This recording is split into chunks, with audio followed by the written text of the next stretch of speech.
Praise the lord. ఈరోజు వాక్యాంశము కీర్తన గ్రంథం 101వ అధ్యాయం 5వ వచనం. అహంకార దృష్టి గలవారిని, గర్వించిన హృదయము గలవారిని నేను సహింపను. ప్రభు ఈ వాక్య భాగం నుండి ఈరోజు మనతో ఏం మాట్లాడుతున్నారో చూద్దాం. కీర్తనకారుడు చెప్తున్నాడు కదా, ప్రభు మాటలు అహంకార దృష్టి గలవారిని, గర్వించిన హృదయం గలవారిని ఆయన సహించుడు. నిజమే, అహంకారము గర్వము ఆయనకి నచ్చవు. తగ్గింపుతనం కావాలి. మరి ఆయన తగ్గింపుతనంతో ఉంటాడు కాబట్టి దేవాది దేవుడైండి తన మహిమను విడిచిపెట్టి మన కోసం దిగి వచ్చాడు. ఎంతో తగ్గింపు జీవితం అయింది. కాబట్టి అందరూ అదే విధంగా ఆయనలాగే ఉంటేనే ఆయనకి ఇష్టంగా ఉంటాం. సహోదరి సహోదరుడా, నీ పరిస్థితి ఏంటి? నీవు అహంకారివా?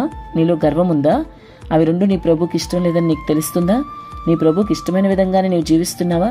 నీ ప్రభుకి ఇష్టం లేని వాటిని నీవు వదిలేయగలుగుతున్నావా? ఒకసారి ఆలోచించు. అహంకారము గర్వము ఇప్పటికైనా నీలో ఉంటే వదిలేసే. దేవుడు మాట్లాడుతున్నారు నీతో.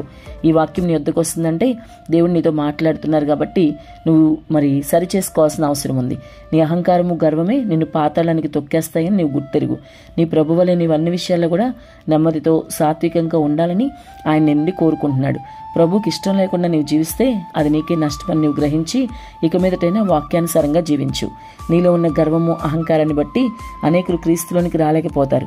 నీ ప్రవర్తన బట్టి ఇదేంటి, యేసుని నమ్మి వీళ్ళు ఎలా ఉన్నారు అని వాళ్ళు కూడా వెనకడిగేస్తారు. యేసులోకి రాలేరు. వాళ్ళకి నువ్వు సువార్త ప్రకటించలేవు.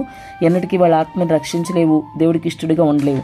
ఈ చెడ్డ లక్షణాలు నీలో ఉంటే దేవుడి నామానికి నీ ద్వారా అవమానం వస్తుంది. నీ ప్రభువుకి ఇష్టడుగా ఉండాలంటే ఇప్పటికైనా ఆ చెడ్డ లక్షణాలు నీలో ఉంటే వదిలేసే. గర్వము అహంకారం ఎప్పుడు కూడా ఎవరికి కూడా మంచిది కాదు. గర్వపడ్డ దేవదూత తెలుసు కదా, లూసిఫరు కిందపడి ఈరోజు సాతానుగా మారి ఎంతో గలిబిలి సృష్టిస్తూ ఉన్నాడు. కాబట్టి గర్వం అనేది ఎప్పటికీ పనికిరాదు. అహంకార దృష్టి ఉంటే వదిలేసాయి. నీ దేవుడు హెచ్చాలి, నువ్వు తగ్గాలి. అన్ని విషయాల్లో కూడా క్రైస్తవుడివైన నీవు బహు జాగ్రత్త కలిగి జీవించాలి. నీ ప్రవర్తన అందరూ గమనిస్తూ ఉంటారు. కాబట్టి ఇప్పటికైనా గర్వం అహంకారం విడిచిపెట్టి తగ్గింపు జీవితం కలిగి నీ ప్రభు పాదాలు పట్టుకుని ప్రార్థించు. ఆమేన్.